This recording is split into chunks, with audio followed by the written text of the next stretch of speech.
Welcome the Eero channel. Today we how to update your Eero network software through the Eero app, beginner guide step by step clearly.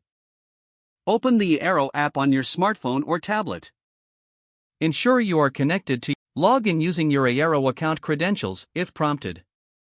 On the main screen, locate and tap on the settings icon. Scroll down to find the software updates option. Tap on software updates to check for available updates. If an update is available, you will see a prompt indicating its presence. Press the update button to start the update process.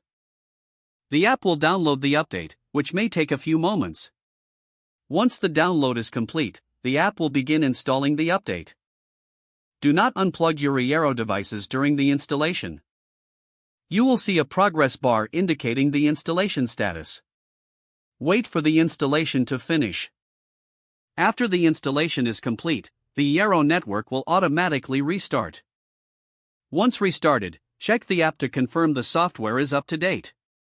You can now continue using your Eero network with the latest features and enhancements. If the page does not load, refresh the browser or try again in a private or incognito window.